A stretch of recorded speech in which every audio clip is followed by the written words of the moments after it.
warahmatullahi wabarakatuh.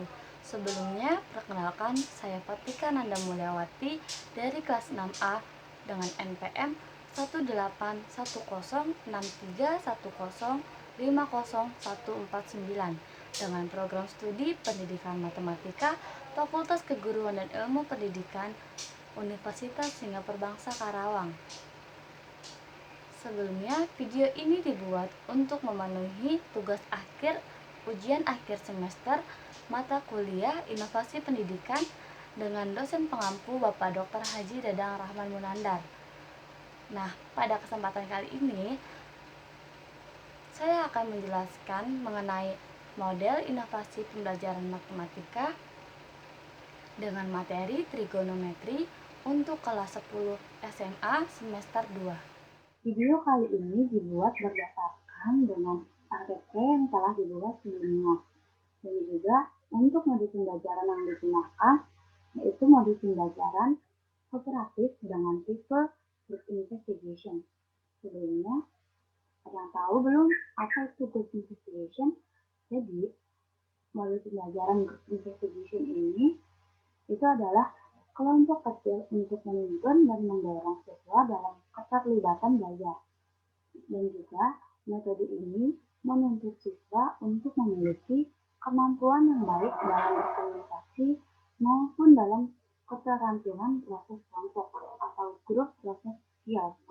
Sehingga hasil akhir dari kelompok ini adalah timbangan ide dari setiap anggota serta pembelajaran kelompok yang notabene lebih mengasah kemampuan intelektual siswa dibandingkan dengan belajar secara individual. Selanjutnya, dalam RPP memuat 3 tahapan dalam kegiatan belajar. Nah, apakah adik-adik sudah siap untuk belajar hari ini? Nah, untuk adik-adik dipersilakan untuk dicek Google Classroom-nya karena kakak sudah mengirimkan link untuk pertemuan hari ini dan juga link absen untuk bukti kehadiran hari ini. Nah, sebelum memulainya pembelajaran hari ini, untuk ketua kelas persilahkan untuk memimpin doa untuk hari ini. Nah, karena masih adanya COVID-19, untuk adik-adik tetap mematuhi protokol kesehatan ya, dengan tetap mematuhi 3M, yaitu memakai masker, mencuci tangan dengan sabun atau hand sanitizer, dan menjaga jarak minimal 1,5 meter. Kalau bisa sih tetap di rumah aja ya adik-adik. Nah, materi pembahasan hari ini yaitu mengenai perbandingan trigonometri. Apakah adik-adik sebelumnya sudah belajar mengenai perbandingan trigonometri? Nah, hari ini mari kita belajar bersama yuk mengenai perbandingan trigonometri. Untuk pertama, nilai perbandingan trigonometri untuk sudut istimewa. Sebelumnya, apa sih sudut istimewa itu? Nah, di sini disebutkan definisi dari sudut istimewa itu.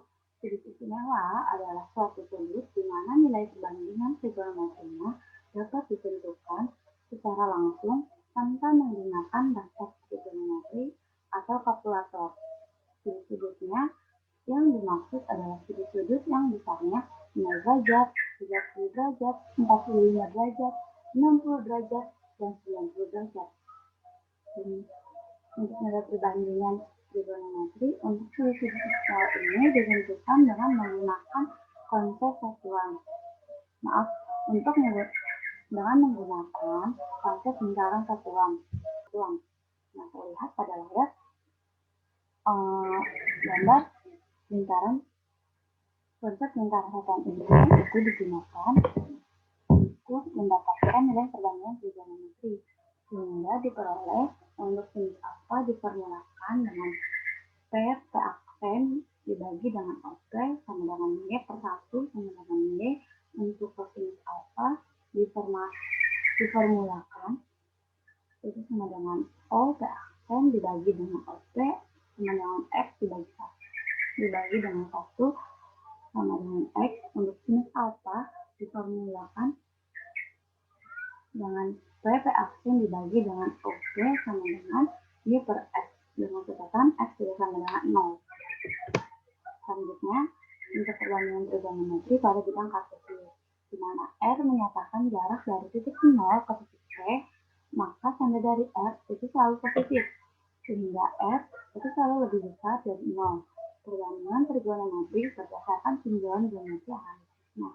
Terlihat pada layar, ini merupakan bidang kartesius, di mana bidang kartesius ini diperoleh perbandingan trigonometri. Nah, untuk sinus alfa itu diformulakan dengan ordinat dibagi dengan jarak sama dengan Y per R. Untuk sinus alfa sama dengan aksis dibagi dengan jarak sama dengan X per R. Untuk tangan alfa itu sama dengan ordinat dibagi dengan aksis sama dengan Y per X. Untuk tangan alfa itu sama dengan aksis dibagi dengan ordinat sama dengan X per Y. Untuk sekant alfa itu sama dengan jarak dibagi dengan aksis sama dengan R per X. Untuk sekant alfa itu sama dengan jarak dibagi dengan ordinat sama dengan R per Y. Selanjutnya, perbandingan trigonometri untuk sudut-sudut berelasi.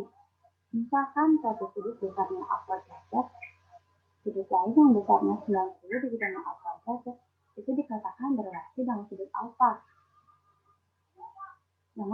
derajat dan sebaliknya. Sudut-sudut lain yang berelasi dengan sudut alfa derajat adalah sudut-sudut yang besarnya 90 plus minus alfa derajat, 180 plus minus alfa derajat, 270 plus minus alfa derajat, 360 plus minus alfa derajat, dan minus alfa derajat. Nah, untuk lebih mengenal dengan trigonometri, mari kita bersama simak video pembelajaran yuk. Silahkan disimak.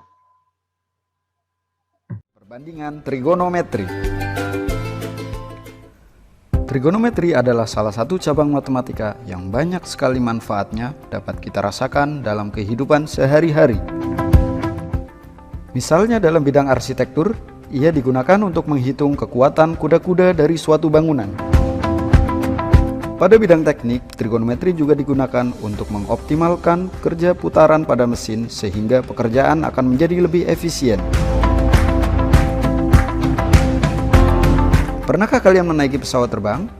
Sistem navigasi pada pesawat terbang juga menggunakan konsep trigonometri loh.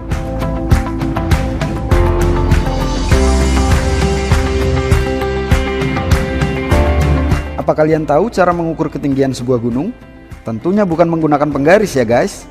Konsep trigonometri juga bisa digunakan dalam hal ini. Dalam bidang astronomi, trigonometri juga digunakan untuk mengukur jarak antara benda-benda langit guys.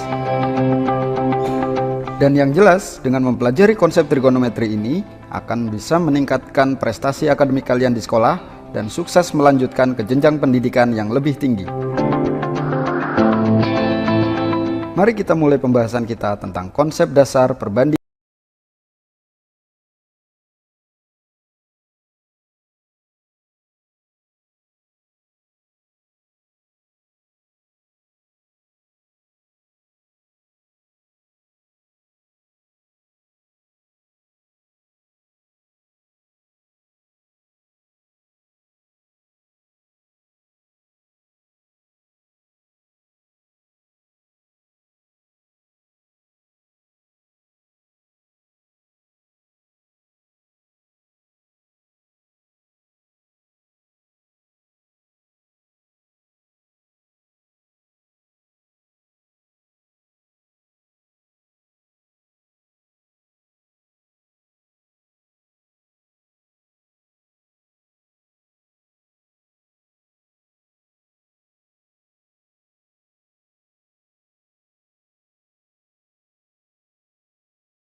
Sinus theta atau biasa disingkat dengan sin theta adalah perbandingan antara sisi depan dengan sisi miring. Sedangkan untuk cosinus atau biasa disingkat dengan cos theta adalah perbandingan antara sisi samping dengan sisi miring. Dan yang ketiga, untuk tangen, awas, jangan baper. Tangen, bukan kangen ya. Tangen theta atau biasa disingkat dengan tan theta adalah perbandingan antara sisi depan dan sisi samping. Sangat mudah bukan? Kalian harus memahami dan menghafal ketiga rumus dasar perbandingan trigonometri ini. Ada sebuah trik yang bisa digunakan untuk membantu kalian menghafal ketiga rumus ini, yaitu menggunakan singkatan sin demi, cos sami, dan tan desa. Sin demi adalah singkatan dari sinus theta sama dengan sisi depan per sisi miring. Sedangkan cos sami adalah singkatan dari cos theta sama dengan sisi samping per sisi miring. Dan yang terakhir, tan desa adalah singkatan dari tan theta sama dengan sisi depan per sisi samping. Saya harap sampai di sini kalian sudah paham bukan? Kalau sudah, sekarang kita akan mengamati contoh soal, kemudian kita bahas jawabannya bersama-sama. Soal yang pertama, perhatikan segitiga berikut. Tentukan sisi miring, sisi depan, dan sisi samping pada segitiga tersebut menggunakan sudut acuan alfa. Mari kita bahas soal ini bersama-sama. Kita mulai dari yang paling mudah dikenali dulu ya, yaitu sisi miring. Karena sisi miring berada di hadapan sudut siku-siku. Hayo, yang manakah sisi miringnya?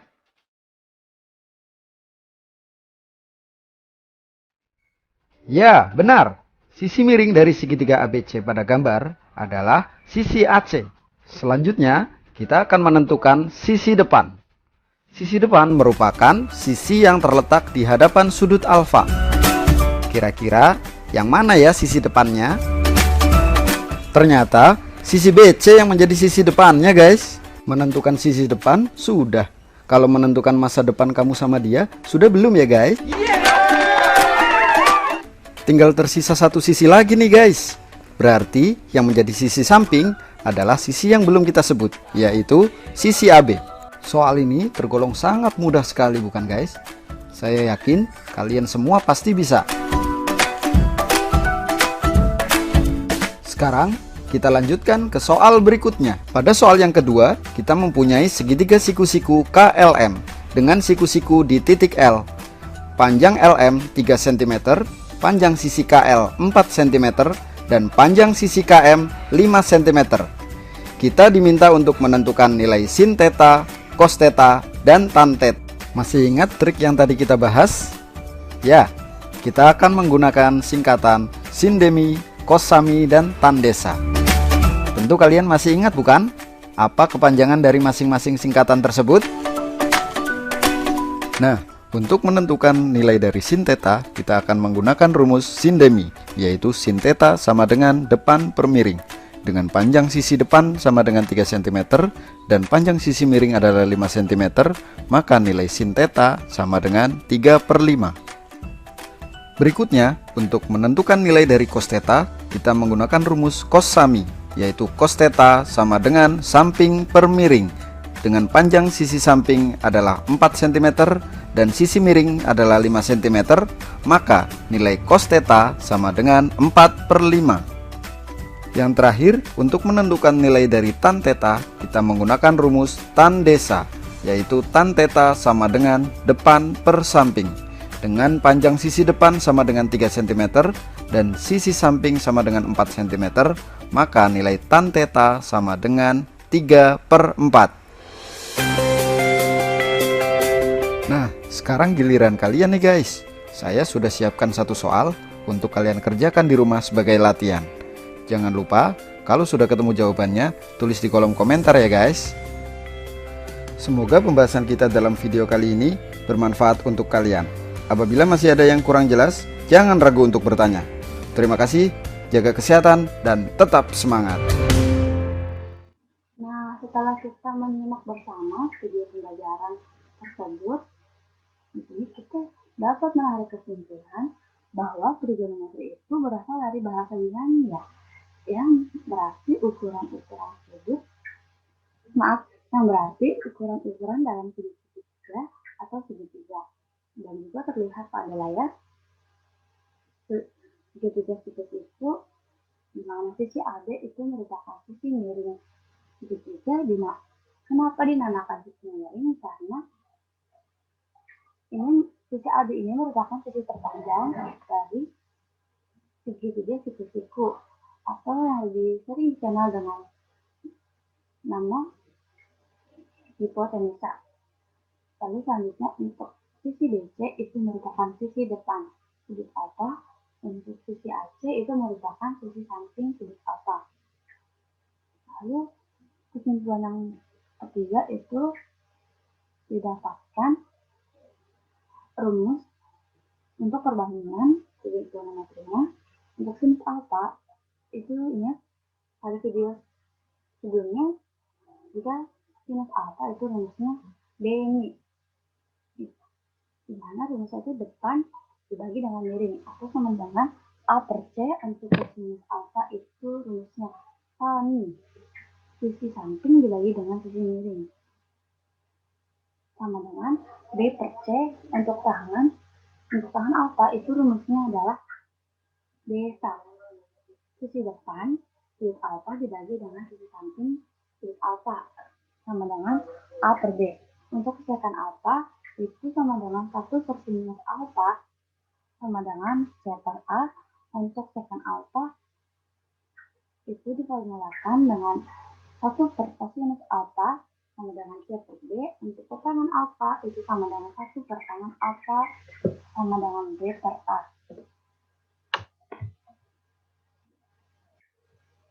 Nah, ini tugas untuk pertemuan berikutnya ya. Di sini adik-adik membuat kelompok yang beranggotakan 4-5 orang. Nah, setiap kelompok mempresentasikan materi yang telah dibagikan pada Google Classroom. Nanti coba cek Google Classroom-nya ya. Setiap kelompok mengumpulkan hasil diskusinya berupa makalah. Dan juga setiap anggota kelompok itu wajib memberikan saran dan kritik terhadap kelompok presentasi sebagai bahan evaluasi. Nah, selanjutnya adik-adik dipersilakan untuk mencatat hal-hal yang penting yang didapat dari pemaparan materi yang telah disampaikan.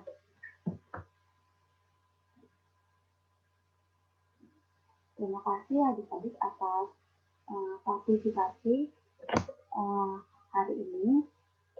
Untuk keaktifannya, Kakak apresiasi. Mohon maaf bila ada kekurangan. Kita tutup pembelajaran hari ini dengan doa bersama. Untuk kata kelas silakan dipimpin. Ya, terima kasih. Sampai jumpa minggu depan. Nah, ini kesimpulan dari menggunakan modul pembelajaran group investigation ini. Nah, tujuan dari modul pembelajaran kooperatif data group investigation ini mengikuti group investigation membantu siswa untuk melakukan investigasi terhadap suatu topik secara sistematis dan analitik. Hal ini mempunyai implikasi yang positif terhadap pengembangan keterampilan, penemuan, dan membantu mencapai tujuan pemahaman secara mendalam terhadap suatu topik yang dilakukan melalui investigasi dan grup investigasi melatih siswa untuk bekerja secara kooperatif dalam memecahkan satu masalah. Dengan adanya kegiatan tersebut, siswa dibekali keterampilan hidup atau sosial yang berharga dalam kehidupan bermasyarakat.